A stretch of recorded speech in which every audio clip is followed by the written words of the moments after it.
28 years later must bring back one important tradition from the previous two movies. When 28 years later hits theaters, it won't just be reviving a beloved horror saga, it'll be stepping into the shadow of two genre-defining films.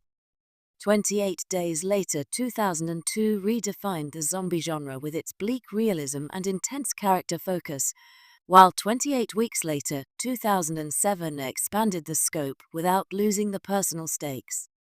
As the third chapter in this trilogy arrives decades later, there's one essential tradition it must bring back to maintain the franchise's unique voice: the focus on intimate human survival stories against the backdrop of a global catastrophe. This core tradition isn't flashy. It's not about jump scares or high kill counts. It's not even about the rage virus itself. The most powerful parts of 28 Days Later and 28 Weeks Later were the human stories, raw, personal, and often painfully grounded.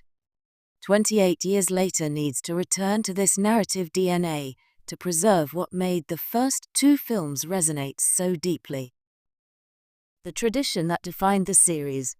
Danny Boyle's 28 Days Later was revolutionary not just for fast zombies, though that's often credited, but for its quiet dread and human vulnerability. The story began not with an explosion of violence, but with a lonely man, Cillian Murphy, waking up in a hospital.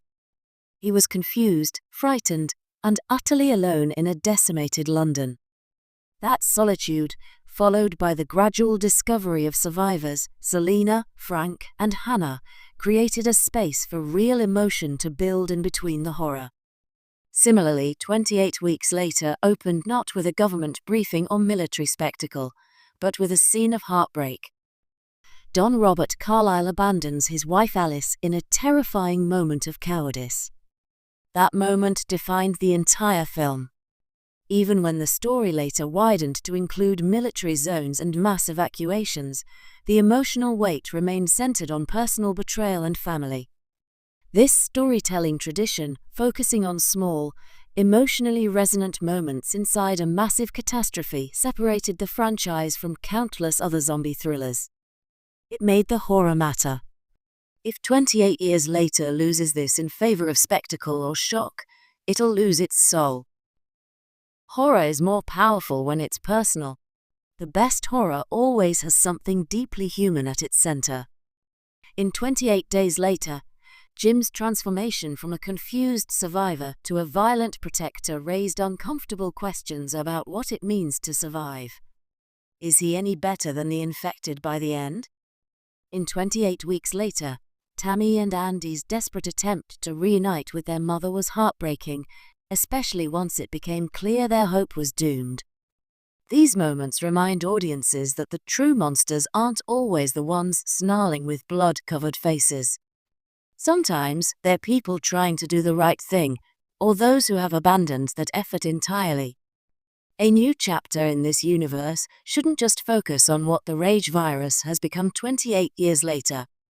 It should show us what people have become. Are there still communities trying to rebuild? Have any bonds of trust survived? What does love or loyalty even look like in a world that has known generations of rage? These are the questions the earlier films excelled at asking. The danger of going too big. One of the biggest risks 28 Years Later faces is overreaching. After years of zombie media saturation, from The Walking Dead to World War Z, audiences have seen almost every possible version of the undead apocalypse.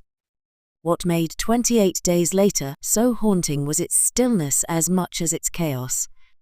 The empty streets of London were more frightening than hordes of infected. If the new film tries to be a high-octane action thriller, it'll fall into the trap so many sequels do, confusing escalation with impact. Bigger isn't better in this world, deeper is. The emotional stakes need to be razor-sharp and close to home. We don't need a global view. We need a single, intimate story that reflects the horror of the world through the eyes of someone struggling to retain their humanity.